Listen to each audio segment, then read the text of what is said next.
ताज्या घडामोडींसाठी पहा फक्त Maharashtra 18 news bulletin. Republican party of इंडियाचा 68वा वर्धापन दिन महाड येथील क्रांतीभूमीत 3 ऑक्टोबर 2025 रोजी संपन्न होणार आहे। या वर्धापन दिनानिमित्त कार्यकर्त्यांना मार्गदर्शन, सूचना, जबाबदाऱ्या याबाबत मार्गदर्शन करण्याकरिता पनवेल महानगरपालिका क्षेत्र अध्यक्ष प्रभाकर कांबळे तसेच पनवेल तालुका रिपाईच्या वतीनं बैठकीचं आयोजन करण्यात आलं होतं। यावेळी कोकण प्रांत अध्यक्ष प्रकाश मोरे, मुंबई प्रांताध्यक्ष सिद्धार्थ कासारे, रायगड जिल्हाध्यक्ष नरेंद्र गायकवाड, महाराष्ट्र प्रदेश कमिटी सदस्य सुमित मोरे, कोकण युवा अध्यक्ष सुशांत सकपाळ हे मार्गदर्शन करण्यासाठी उपस्थित होते।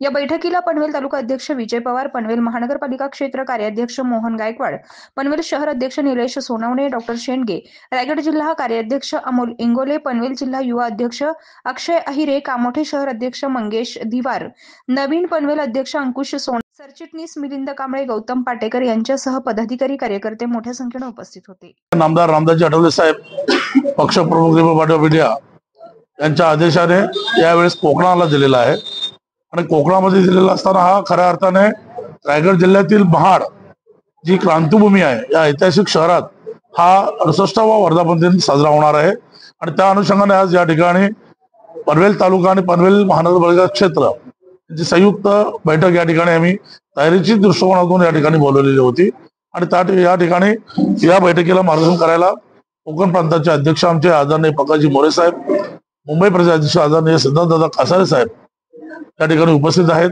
सर्व मान्यवर आमचे नेते मंडळी, तालुका अध्यक्ष विजय पवार आहेत, महानगर क्षेत्राचे प्रभाकर कांबळे साहेब जिल्हाध्यक्ष आहेत, निलेश सोनवणे पनवेलचे अध्यक्ष आहेत, आमचे अमोल इंगोलेजी ज्यांना आपण रायगडचे नव्याने कार्याध्यक्ष ही जबाबदारी दिलेली आहे।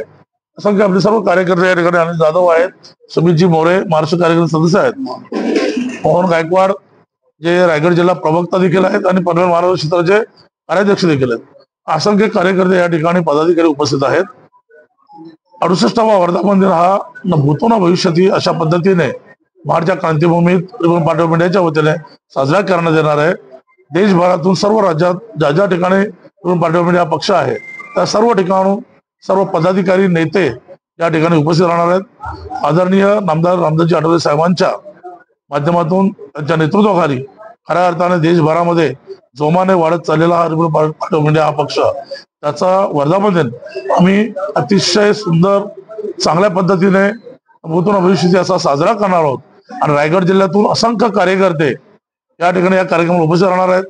मुंबईमधून सिद्धार्थ कासारेंनी सांगितलेलं आहे आम्हाला, त्यांच्या नेतृत्वाखाली देखील हजारो कार्यकर्ते रायगडच्या भूमीमध्ये त्या ठिकाणी उपस्थित असतील। हा कार्यक्रम अतिशय सुंदर त्या ठिकाणी साजरा होणार आहे आणि भीम सैनिकांनी जास्तीत जास्त संख्येने महाड या क्रांतीभूमीमध्ये वर्धापन दिनाला पोहोचायचं आहे, शिस्तबद्ध पद्धतीने पोहोचायचं आहे। रायगडमध्ये रिपब्लिकन पार्टी ऑफ इंडियाची जी ताकद आहे ती ताकद अभेद्य आहे। मध्ये जो पनवेलचा विषय आहे त्यातून निलेश सोनवणे यांना जी आम्ही शहराध्यक्षपदाची जबाबदारी दिलेली आहे त्या ठिकाणी आमच्या प्रवीण जाधव यांना देखील आम्ही करंजवाडीचं शहराध्यक्षपदाची जबाबदारी देत आहोत। त्यामुळे कुठलेही काही वादविवाद नाहीत, सर्व आलबेल आहे आणि ज्या काही नाराजगी वगैरे छोट्या मोठ्या प्रमाणात असतात त्या प्रत्येक पक्ष असतात तशा पद्धतीने असतात, परंतु या ठिकाणी कुठल्याही प्रमाणात एकमेकाच्या विरोधात कुठल्याही पदाधिकारी कार्यरत नाहीत, सर्व एक संघ राहूनच काम करतायत आणि आम्ही हा कार्यक्रम अतिशय ताकदीनिशी एकत्र येऊनच हा साजरा करणार आहोत।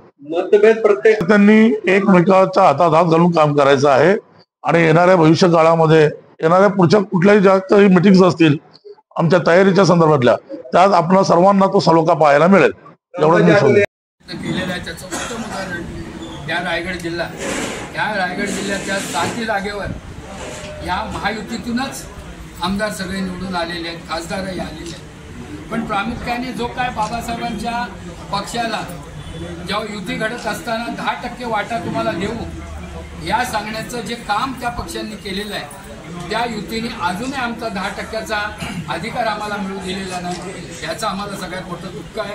आणि येणाऱ्या जिल्हा परिषदेपासून ग्रामपंचायतीपर्यंत हा 10% आम्हाला कायम मिळावा त्याच्यासाठी आदरणीय आठवले साहेब प्रयत्नशील आहेत, आम्हीही प्रयत्नशील आहोत। कार्यकर्त्यांना माझी सूचना आहे की त्यांनी आपल्या जागा मोकळ्या कराव्यात, तिथे कामाला सुरुवात करावी, जनसंपर्क वाढवावा, जनतेमध्ये कार्य करावी जेणेकरून हक्काने आम्हाला आमचे उमेदवार तिथे लावता येतील। आणि ती मागणी करताय. आमचा अत्यंत महत्त्वाचा प्रश्नाचा एक घटक होता आणि त्या घटकातूनच आम्ही आज एवढं मोठं पद दिल्लीमध्ये बसलेलो आहोत. सामाजिक न्याय खात्याचं राज्यमंत्रीपद भारत सरकारचं आमच्या हातामध्ये आहे आणि या दक्षिण विभागामधली जेवढ्या शोषित वंचित घटकाची कामं आहेत ती आदरणीय आठवले साहेबांच्या माध्यमातून मला वाटतं केली जातात. एक प्रकारे तो कार्यक्रम आम्ही चालू ठेवलेला आहे. आपण सगळे इथे आलात, आम्हाला सहकार्य दिलं त्याबद्दल आपल्या सगळ्यांचे आभार.